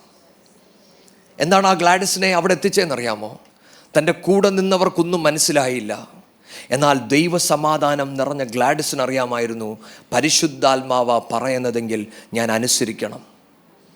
ഇന്ന് എന്നെ കേൾക്കുന്ന ചിലവരോട് ഞാൻ പറയട്ടെ, ആത്മാവ് നിങ്ങളോട് ഇടപെട്ടിട്ട് നിങ്ങൾക്ക് ചില സ്റ്റെപ്പുകൾ എടുക്കുവാൻ കഴിയുന്നില്ല എങ്കിൽ നിങ്ങൾ ദൈവസന്നിധിയിൽ സമർപ്പിച്ച് ദൈവവചനം ധ്യാനിക്കുമെങ്കിൽ നിങ്ങളുടെ കാലുകളെ ചലിപ്പിക്കുവാൻ ദൈവം ശക്തനാണ്. ദൈവം നിങ്ങൾ എങ്ങോട്ട് വിളിക്കുന്നു അങ്ങോട്ട് പോകുവാൻ, അതിനുള്ള കൃപ, അതിനുള്ള വഴി, അതിനുള്ള റിസോഴ്സസ് തുറക്കുവാൻ ദൈവം ശക്തനാണ്. പക്ഷേ ഇന്ന് ദൈവസന്നിധിയിൽ നമ്മളൊന്ന് സമർപ്പിച്ച് പ്രാർത്ഥിക്കണം, പിതാവേ നീ എൻ്റെ മേലൊരു കൃപ പകർന്നു തരണം. അപ്പച്ചാ നിൻ്റെ വാക്കുകൾ കേൾക്കുവാൻ, അതനുസരിക്കുവാൻ അങ്ങ് എനിക്ക് കൃപ പകർന്നു തരണം. 4-ാമത്തേത് വിശ്വാസം, ദ ഷീൽഡ് ഓഫ് ഫെയ്ത്ത്. നമുക്ക് 1 യോഹന്നാൻ 5 അതിൻ്റെ 4-5 വാക്യം വായിക്കാം. 1 John 5:4-5. ദൈവത്തിൽ നിന്ന് ജനിച്ചതൊക്കെയും ലോകത്തെ ജയിക്കുന്നു. ലോകത്തെ ജയിച്ച ജയമോ നമ്മുടെ വിശ്വാസം തന്നെ. യേശു ദൈവപുത്രൻ എന്ന് വിശ്വസിക്കുന്നവൻ അല്ലാതെ ആരാകുന്നു ലോകത്തെ ജയിക്കുന്നവൻ? ലോകത്തെ ജയിക്കുന്നത് എന്താണ്? വിശ്വാസം. എന്ത് വിശ്വാസം? ദൈവപുത്രൻ എന്ന് വിശ്വസിക്കുന്ന എല്ലാവർക്കും ഈ വിശ്വാസമുണ്ട്. ദൈവവചനം പഠിക്കുമ്പോൾ നമ്മൾ കാണുന്നൊരു കാര്യമുണ്ട്, വിശുദ്ധ വിശ്വാസം എന്നാണ് യൂദ പറയുന്നത്. അതിൻ്റെ അർത്ഥം നമുക്കൊരു നാച്ചുറൽ ഫെയ്ത്ത് ഉണ്ട്. ഞാനും നിങ്ങളും ഈ ലോകത്ത് നടക്കുമ്പോൾ നമുക്കൊരു റോഡ് ക്രോസ് ചെയ്യണമെങ്കിൽ, ചില കാര്യങ്ങൾ ചെയ്യണമെങ്കിൽ നമുക്ക് നാച്ചുറലായി ഒരു വിശ്വാസം വേണം. പക്ഷെ അപ്പോൾ തന്നെ ക്രിസ്തുവിനെ അനുഗമിക്കുന്ന എനിക്കും നിങ്ങൾക്കും ഒരു വിശുദ്ധ വിശ്വാസമുണ്ട്. ഇതെവിടെ നിന്നാണ് ലഭിച്ചത്? യേശുവിനെ സ്വന്തം രക്ഷിതാവായി ഞാനും നിങ്ങളും സ്വീകരിച്ചപ്പോൾ നമുക്ക് ഈ വിശ്വാസം ലഭിച്ചു. ഈ വിശ്വാസത്തിൻ്റെ പ്രത്യേകത എന്താണ്? ഈ വിശ്വാസം ലോകത്തെ ജയിക്കും. ഹല്ലേലൂയ. ഞാൻ എന്തുകൊണ്ടാണ് ലോകത്തെ ജയിക്കുന്നത്? കാരണം എന്നിലുള്ളത് ദൈവത്തിൻ്റെ വിശ്വാസം. അതുകൊണ്ടാണ് റോമർ 10:17 പറയുന്നത്, ഈ വിശ്വാസം ദൈവവചന കേൾവിയാൽ, ആ കേൾവിയാൽ വചനം കേൾക്കുമ്പോൾ വിശ്വാസം വർദ്ധിക്കുന്നു. അപ്പോൾ ഈ വിശ്വാസം എങ്ങനെയാണ് ബലപ്പെടുന്നത്? ദൈവവചനം കേൾക്കണം. ദൈവവചനം ഞാൻ ധ്യാനിക്കുമ്പോൾ ഈ വിശ്വാസം എന്നിൽ വളരുവാൻ തുടങ്ങും, ഈ വിശ്വാസം എന്നിൽ പ്രവർത്തിക്കുവാൻ തുടങ്ങും. ഹല്ലേലൂയ. അപ്പോൾ മറ്റൊരർത്ഥത്തിൽ പിശാചിനെ ജയിക്കണമെങ്കിൽ എനിക്ക് ദൈവികമായ ഒരു വിശ്വാസം വേണം. അടുത്തൊരു വാക്യം കൂടെ വേഗം ഒന്ന് വായിക്കാം. റോമർ 4 അതിൻ്റെ 18 തൊട്ട് 22 വരെയുള്ള വാക്യങ്ങൾ.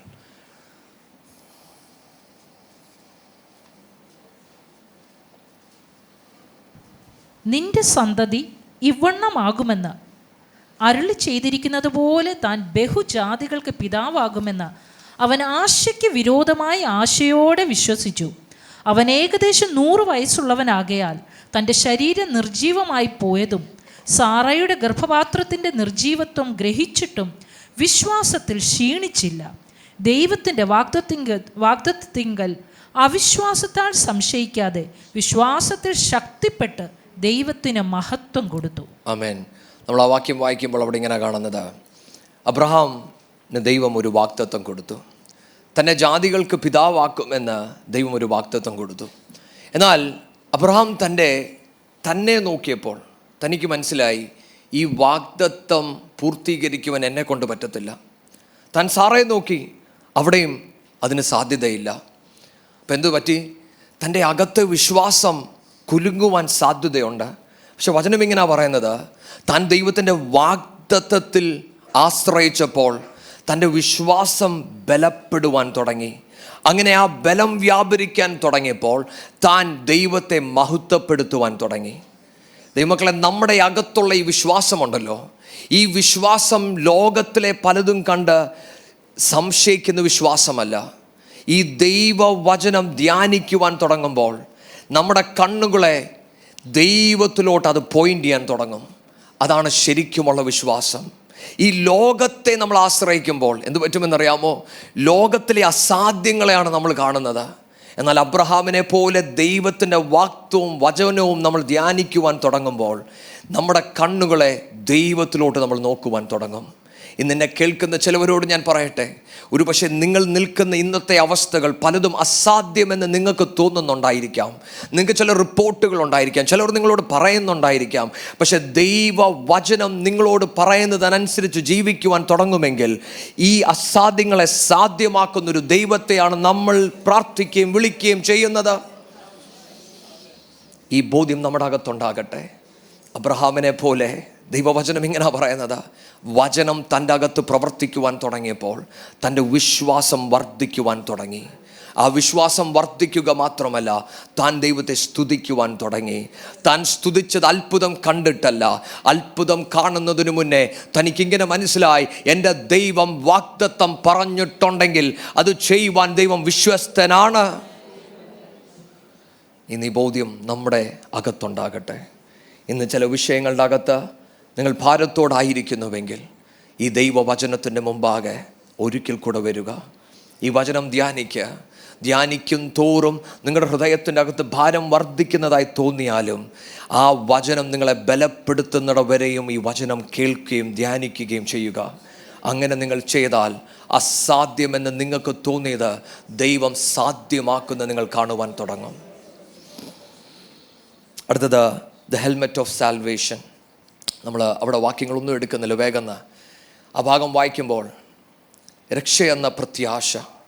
എന്താ നമ്മുടെ പ്രത്യാശ എന്നറിയാമോ? ഒന്ന്, ഈ യേശുവിന് എൻ്റെ ജീവിതം സമർപ്പിച്ചപ്പോൾ എൻ്റെ ക്രിസ്തുവിൻ്റെ ഉയർപ്പിൽ ഞാൻ മനസ്സിലാക്കുന്ന ഒന്നുണ്ട്, Jesus Christ is the same yesterday today and for ever. എൻ്റെ ജീവിതത്തിൽ എന്തു വരുമ്പോഴും എനിക്കൊന്നറിയാം, എൻ്റെ നാഥൻ എൻ്റെ കൂടെയുണ്ട്. ഇന്നലകളിൽ പ്രവർത്തിച്ച ദൈവം ഇന്നും എനിക്ക് വേണ്ടി പ്രവർത്തിക്കുവാൻ വിശ്വസ്തനാണ്. ഞാൻ എൻ്റെ ഈ ക്രിസ്തീയ യാത്ര ചെയ്തു പോകുമ്പോൾ പിശാച് എനിക്കെതിരെ വരുമ്പോൾ പിശാച് എന്നോട് പറയും നീ തോറ്റുപോകുമെന്ന് പറയുമ്പോൾ എനിക്ക് പിശാചിനോട് പറയുന്നൊരു കാര്യമുണ്ട്, എൻ്റെ യേശു ജീവനോടിരിക്കുന്നത് കൊണ്ട് ഞാൻ തോറ്റുപോകുകയില്ല. രണ്ട്, എന്നിൽ പ്രവൃത്തി തുടങ്ങിയ ദൈവം അന്ത്യത്തോളം അത് വിശ്വസ്തയോടെ ചെയ്യും. രണ്ടാമത്തെ എൻ്റെ പ്രത്യാശയാണ്, ഇന്ന് എന്നിൽ നടക്കുന്ന പലതിനെക്കുറിച്ച് എനിക്ക് ബോധ്യമില്ലെങ്കിലും ഒന്നെനിക്കറിയാം, എൻ്റെ നാഥനെ ഞാൻ കണ്ട ദിവസം തൊട്ട് എന്നിൽ എൻ്റെ നാഥൻ ഒരു പണി തുടങ്ങി. ആ പണി അന്ത്യത്തോളം വിശ്വസ്തയോടെ ചെയ്യുവാൻ എൻ്റെ ദൈവം വിശ്വസ്തനാണ്. മൂന്ന്, ദൈവത്തിൻ്റെ സ്നേഹത്തിൽ നിന്ന് ഈ ലോകത്തൊരു ശക്തിക്കും എന്നെ അകറ്റുവാൻ കഴിയത്തില്ല. ഇതാണ് എൻ്റെ രക്ഷയുടെ മൂന്നാമത്തെ പ്രത്യാശ. പല ജീവിത യാത്രയ്ക്കകത്ത് എന്നെ ആരും സ്നേഹിക്കുന്നില്ലെന്ന് തോന്നുന്ന അവസ്ഥകൾ വരും, എന്നെ ആർക്കും മനസ്സിലാകുന്നില്ലെന്ന് തോന്നിയെന്ന് വരും. പക്ഷേ ഒന്ന് എനിക്ക് പ്രത്യാശയുണ്ട്. എന്താണെന്നറിയാമോ? എൻ്റെ യേശു എന്നെ കൈവിടുകയില്ല. എന്തുകൊണ്ട്? ഞാൻ ആ ക്രൂശിൽ നോക്കുമ്പോൾ ഞാൻ കാണുന്നുണ്ട്, പാപിയായ എനിക്ക് വേണ്ടി എൻ്റെ നാഥൻ തൻ്റെ ജീവൻ കൊടുക്കുമെങ്കിൽ ഇനി ഒന്നും എനിക്ക് തരുവാനില്ലെന്ന് ആ ക്രൂശനോട് സംസാരിക്കുകയാണ്. അടുത്ത പ്രത്യാശ എന്താണ്? എൻ്റെ നാഥൻ മടങ്ങി വരുന്നു. എൻ്റെ നാഥൻ മടങ്ങി വരുന്നു. എൻ്റെയും നിങ്ങളുടെയും ക്രിസ്തീയ യാത്ര നമ്മൾ മുന്നേറുമ്പോൾ ഈ രക്ഷയെ ഞാൻ മുറുകെ പിടിക്കുന്ന എന്തിനാണെന്നറിയാമോ? ഈ ലോകത്ത് കഷ്ടതയുണ്ട്, പ്രയാസമുണ്ടെന്ന് എൻ്റെ നാഥൻ പറഞ്ഞു. എന്നിട്ട് എൻ്റെ നാഥൻ ഇങ്ങനെ പറഞ്ഞു, ഞാൻ മടങ്ങി വരുന്നു. എന്തിന്? എന്നെയും നിങ്ങളെയും കൊണ്ടുപോകുവാൻ. കണ്ണുനീരില്ലാത്ത, പ്രയാസമില്ലാത്ത ഒരിടത്ത് എൻ്റെ നാഥൻ എന്നെ കൊണ്ടുപോകും. ഇവിടെ കഷ്ടതകളുണ്ടായിരിക്കാം, പക്ഷേ അതിൻ്റെ നടുവിലും എൻ്റെ നാഥൻ എൻ്റെ കൂടെ ഉള്ളതുകൊണ്ട് ഞാൻ എന്തിനാ ഒരുങ്ങുന്നതെന്നറിയാമോ? എൻ്റെ നാഥൻ മടങ്ങി വരുമ്പോൾ തന്നോട് കൂടെ ചേരുവാൻ. ഹല്ലേലൂയ. അടുത്തത് നമുക്ക് എബ്രായർ 12 രണ്ടാമത്തെ വാക്യം വായിക്കാം. ഹീബ്രൂസ് 12:2.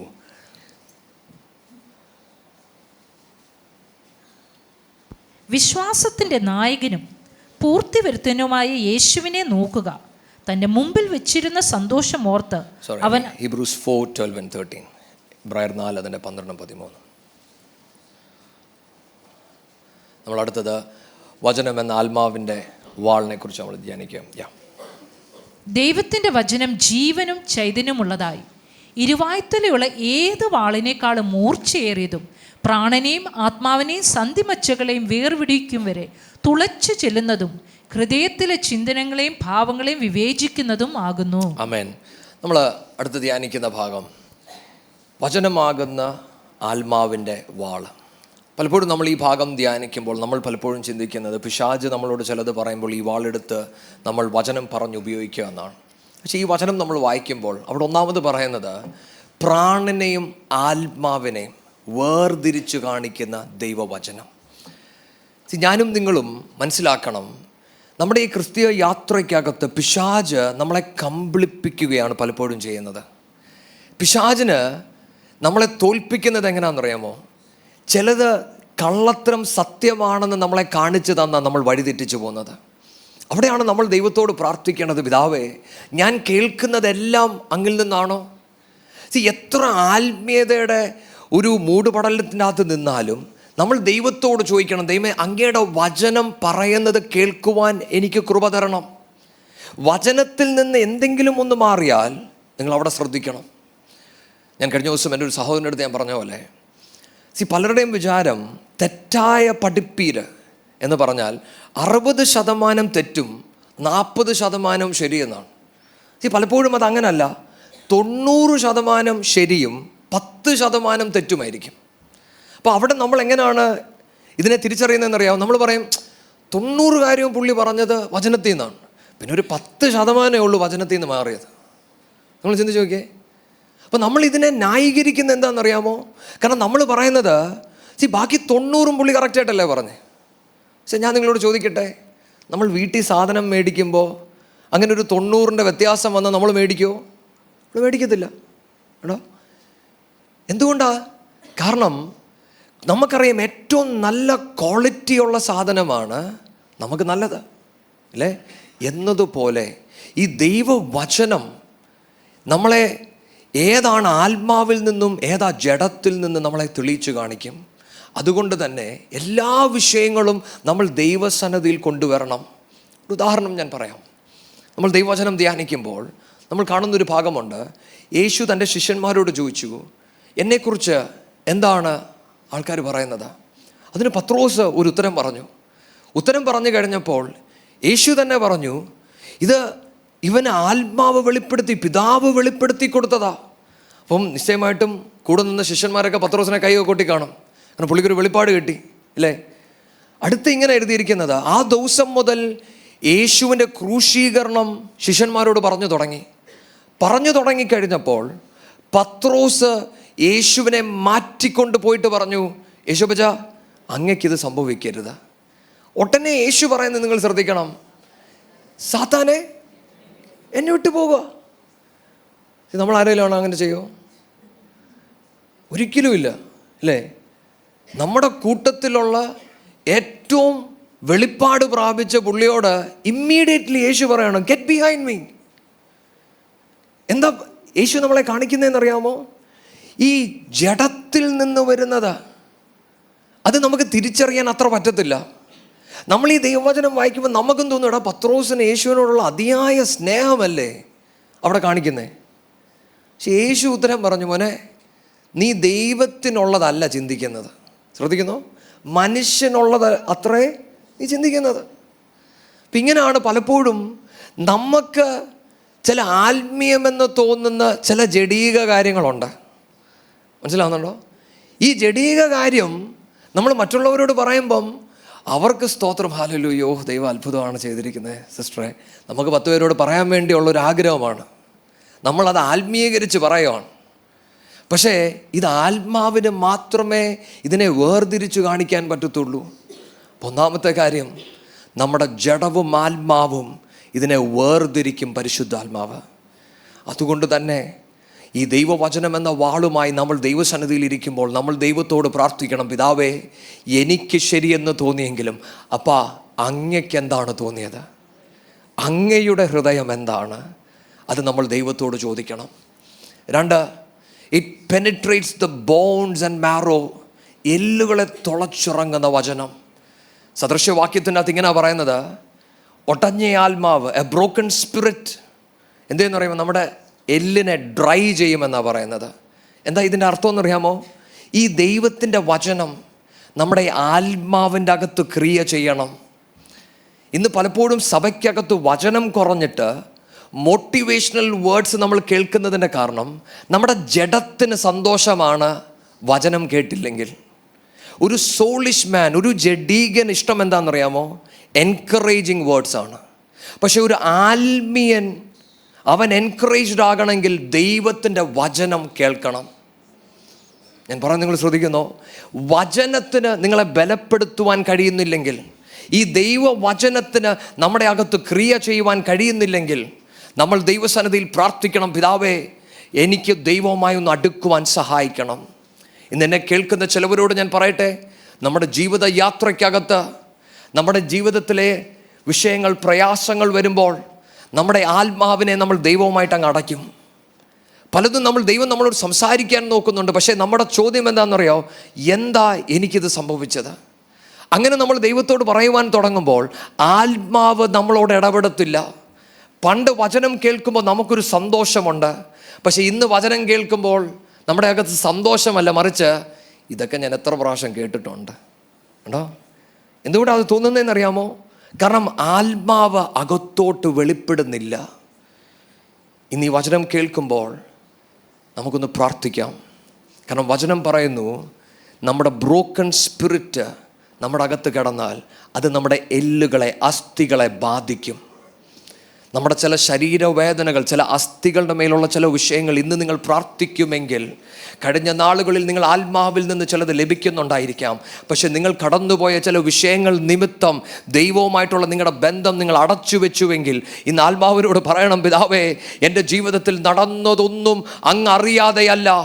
ഇന്ന് ഞാൻ എന്നെ പൂർണ്ണമായി ദൈവത്തിന് തുറന്നു തരുന്നു എന്ന് പറഞ്ഞാൽ ആത്മാവ് നിങ്ങളോട് ഇടപെടുക മാത്രമല്ല, നിങ്ങളുടെ ശരീരത്തിൻ്റെ മേൽ ഒരു ദൈവിക സൗഖ്യം വ്യാപരിക്കുവാൻ തുടങ്ങും. അടുത്തത് അവിടെ ഇങ്ങനെ എഴുതിയിരിക്കുന്നത്, ഈ ദൈവവചനം എൻ്റെ ഹൃദയത്തെ, ഇൻറ്റൻഷൻസ്, ആറ്റിറ്റ്യൂഡ്സ് ഇത് തിരിച്ചറിയും. നമ്മൾ ഈ വചനം പഠിക്കുമ്പോൾ അതാണ് ഈ വചനത്തിൻ്റെ പ്രത്യേകത.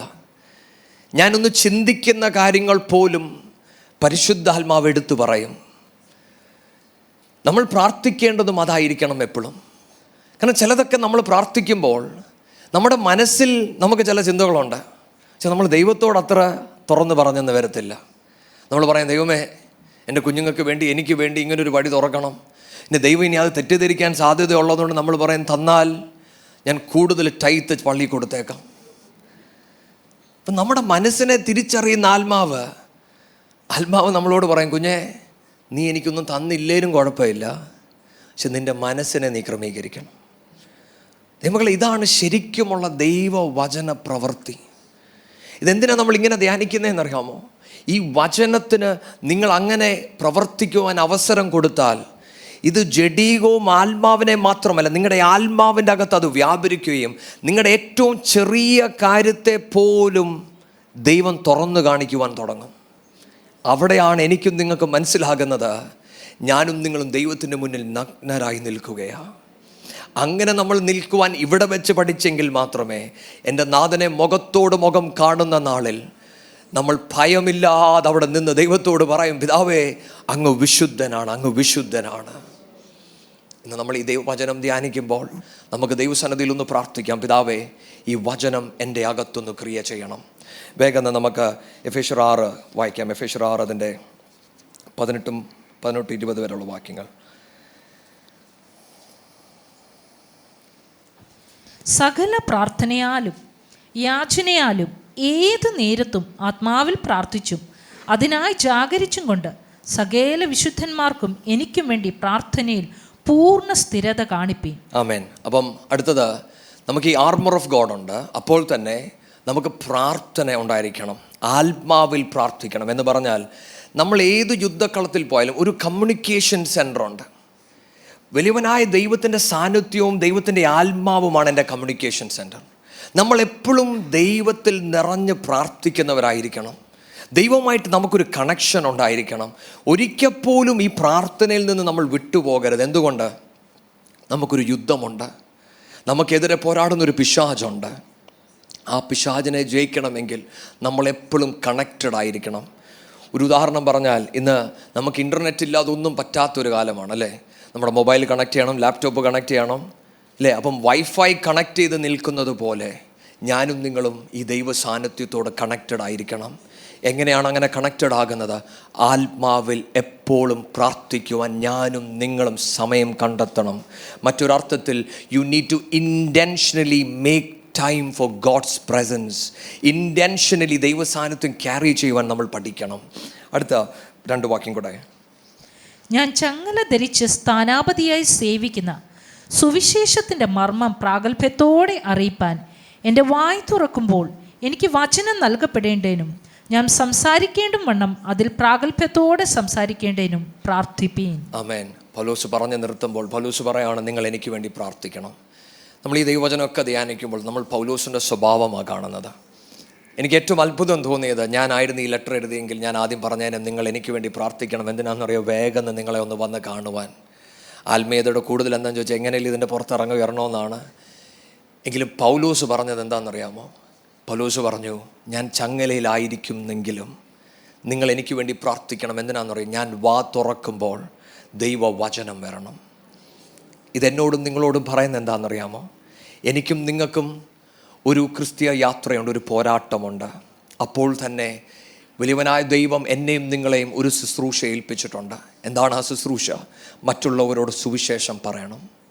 എന്നാൽ ആ സുവിശേഷം പറയുവാൻ പലപ്പോഴും നമ്മുടെ അകത്ത് തടസ്സം എന്താണെന്നറിയാമോ? എനിക്ക് പറയാൻ അറിയത്തില്ല, എന്ത് പറയണമെന്നറിയത്തില്ല.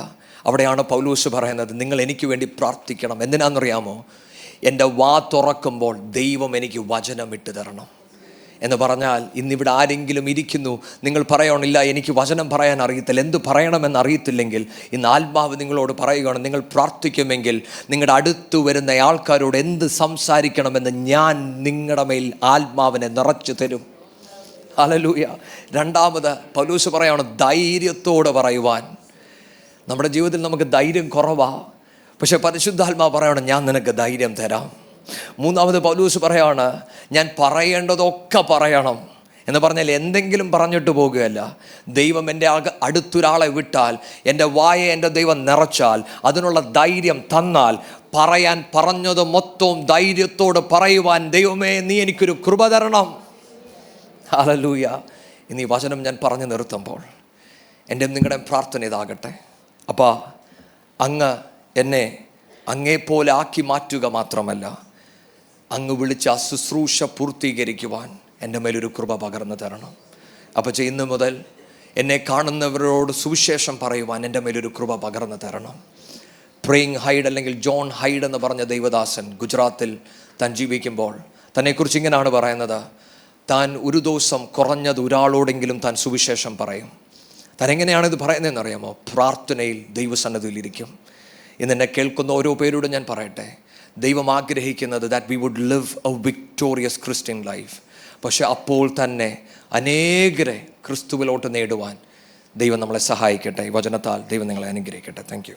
ഇന്നത്തെ ഈ സന്ദേശം നിങ്ങൾക്ക് അനുഗ്രഹമായി തീർന്നു എന്ന് ഞങ്ങൾ ആത്മാർത്ഥമായി വിശ്വസിക്കുന്നു. ഇതുപോലെയുള്ള അനുഗ്രഹിക്കപ്പെട്ട സന്ദേശങ്ങൾ തുടർന്നും കേൾക്കുവാൻ ദയവായി ഞങ്ങളുടെ ഈ ചാനൽ നിങ്ങൾ സബ്സ്ക്രൈബ് ചെയ്യുക. അതിലൂടെ നമ്മുടെ രക്ഷിതാവും കർത്താവും വീണ്ടെടുപ്പുകാരനുമായ യേശു കർത്താവുമായിട്ടുള്ള ദൃഢമായ ബന്ധത്തിൽ വളരുവാൻ അത് കാരണമായി തീരട്ടെ എന്ന് ഞങ്ങൾ പ്രാർത്ഥിക്കുന്നു. മറക്കാതെ ഇപ്പോൾ തന്നെ സബ്സ്ക്രൈബ് ചെയ്യൂ. ദൈവം നിങ്ങളെ അനുഗ്രഹിക്കുമാറാകട്ടെ.